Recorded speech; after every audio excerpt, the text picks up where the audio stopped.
Assalamualaikum warahmatullahi wabarakatuh. Perkenalkan, nama saya Ilham Ayub Febrian. Nama saya Ivana Inasaril Fadelian. Perkenalkan, saya Jayanti Sari Kusmaningsih. Perkenalkan, nama saya Karina Lailatul Zakia. Perkenalkan, nama saya Laila Rikanatul Indadia. Perkenalkan, nama saya Lina Nimatul Fauzia.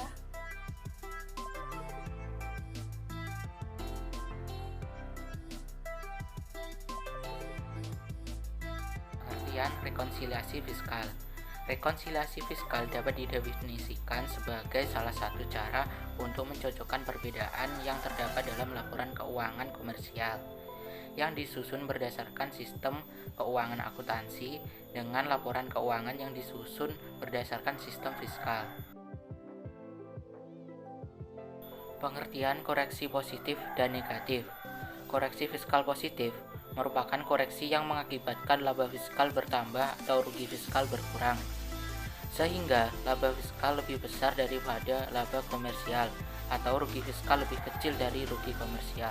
Koreksi fiskal negatif merupakan koreksi fiskal yang mengakibatkan laba fiskal berkurang atau rugi fiskal bertambah, sehingga laba fiskal lebih kecil dari laba komersial atau rugi fiskal lebih besar dari rugi komersial.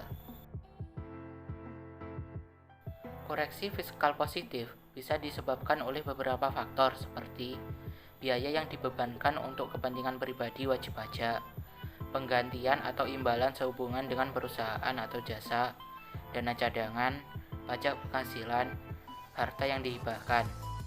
Koreksi negatif biasanya disebabkan oleh beberapa faktor seperti adanya selisih komersial di bawah penyusutan fiskal, penghasilan yang dikenakan PPh final, dan penghasilan yang tidak termasuk dengan objek namun termasuk dalam peredaran usaha. Yang ketiga, penyusutan fiskal negatif lain.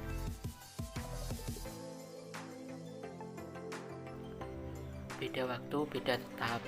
Rekonsiliasi fiskal beda waktu terjadi karena adanya perbedaan waktu dari sistem akuntansi dengan sistem perpajakan. Jadi, dalam hal ini, transaksi menurut akuntansi komersial dan pajak sama, yang membedakan adalah waktu alokasi biaya. Rekonsiliasi beda tetap disebabkan oleh adanya transaksi yang diakui oleh wajib pajak sebagai penghasilan atau biaya yang sesuai dengan standar akuntansi keuangan. Rekonsiliasi beda tetap merupakan perbedaan antara laba kena pajak dan laba akuntansi sebelum pajak yang timbul akibat transaksi yang menurut Undang-Undang Perpajakan tidak akan terhapus dengan sendirinya pada periode lain.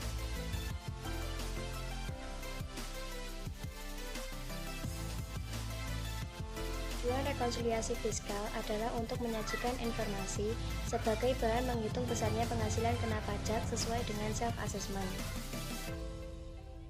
Manfaat rekonsiliasi fiskal. Berdasarkan pengertian rekonsiliasi fiskal di atas, dapat disimpulkan bahwa rekonsiliasi fiskal atau koreksi fiskal memiliki fungsi sebagai penyesuaian transaksi menurut sistem akuntansi keuangan dan menurut ketentuan fiskal atau pajak atau UU perpajakan yang berlaku. Rekonsiliasi fiskal perlu dilakukan agar sebelum data laporan keuangan komersial dimasukkan ke dalam SPT tahunan PPh, maka data-data tersebut telah disesuaikan dengan ketentuan fiskal. Mengingat terdapat perbedaan besar di antara keduanya, baik beda waktu maupun beda tetap. Jadi, rekonsiliasi fiskal yang dilakukan akan menghasilkan output berupa hasil koreksi yang berpengaruh besar terhadap besarnya laba kena pajak dan PPh terhutang. Di sini saya akan menjelaskan mengenai cara pencatatan rekonsiliasi fiskal. Sebelum kita melanjutkan ke studi kasus atau contoh soal, sebaiknya kita mengetahui bagaimana cara pencatatan fiskal yang baik dan benar. Langkah yang pertama adalah mengenal lebih dahulu penyesuaian fiskal yang diperlukan. Setelah mengenal penyesuaian tersebut, langkah selanjutnya adalah menganalisis elemen penyesuaian untuk menentukan pengaruhnya terhadap laba usaha kena pajak.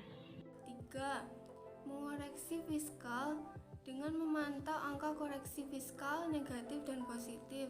4.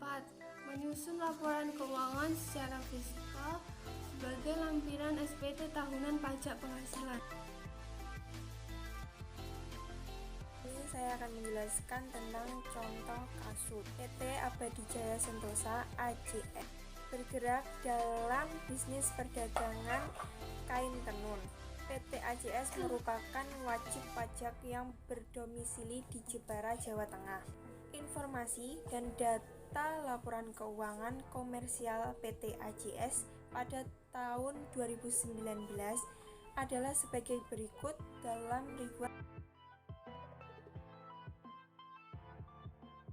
penjualan, termasuk penjualan kepada instansi pemerintah sebesar Rp200.000, harga belum termasuk PPN yaitu sebesar Rp1.250.000. Persediaan pada tanggal 1 Januari 2019 yaitu sebesar Rp200.000, pembelian sebesar Rp1.000.000, persediaan tanggal 31 Desember 2019 yaitu sebesar Rp720.000, beban operasional gaji sebesar Rp55.000, tunjangan transport karyawan sebesar Rp45.000, beban makan kantor sebesar Rp6.000, beban pengobatan ditanggung perusahaan sebesar Rp20.000, beban training karyawan sebesar Rp15.000, beban seragam satpam sebesar Rp12.000, beban sanksi administrasi pajak sebesar Rp10.000, beban bunga pinjaman sebesar Rp7.000,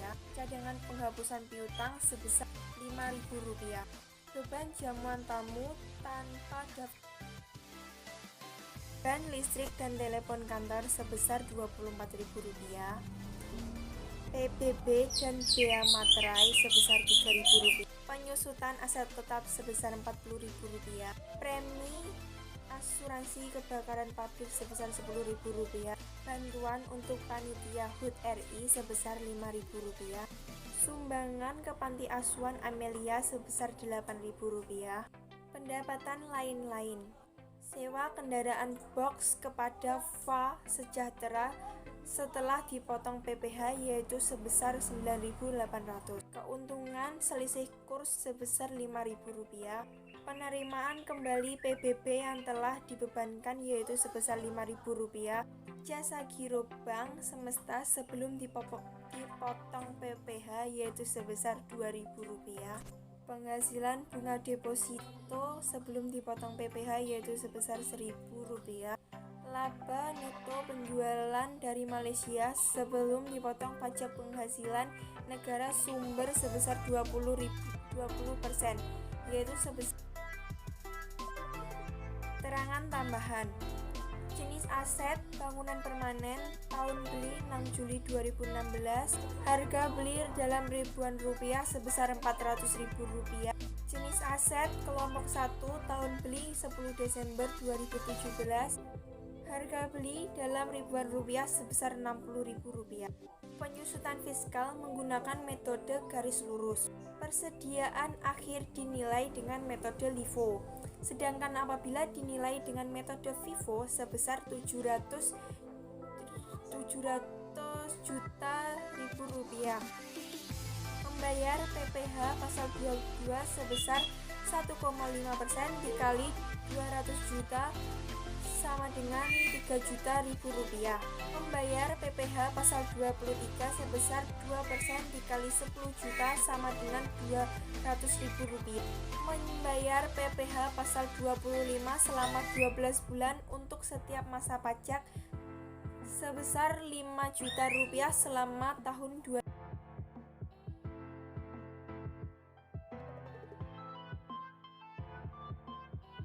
Di sini saya akan menjelaskan bagian pertanyaan, yaitu yang pertama, membuat rekonsiliasi fiskal untuk PT AJS agar diketahui penghasilan kena pajaknya.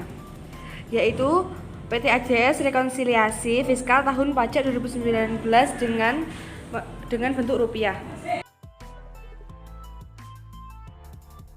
Yang pertama, yaitu penjualan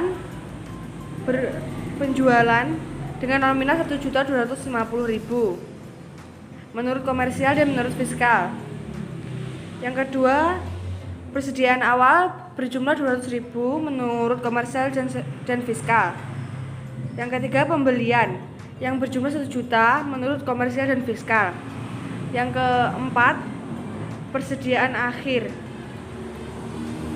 dengan keterangan pasal 10 ayat 6 UU PPH sampai dengan penghasilan kena pajak yang berjumlah 717.800 menurut fiskal. Yang kedua yaitu penghitungan PPh pasal 29 PT AJS untuk tahun 2019. Yang pertama, PPh terutang yang berjumlah 94.750 yang berasal dari 50% dikali 25% dikali 758 juta. Kredit pajak PPh pasal 22 3 juta dan PPh pasal 23 yang berjumlah 200.000. PPh pasal 24 kredit pajak maksimal yaitu 25 juta. PPh pasal 25 yaitu 60 juta. Jumlah kredit pajak B 88.200.000. PPh kurang bayar PPh pasal 29 yang berjumlah 6.550.000 yang berasal dari PPh terutang dikurangi PPh kredit pajak B yaitu berjumlah 6.555.000. Dengan demikian PT AJS wajib melunasi sisa kekurangan pembayaran PPh Badan Terutang tahun pajak 2019 sebesar Rp 6.550.000 maksimal sebelum SPT tahunan PPh Badan dilaporkan harus dibayar.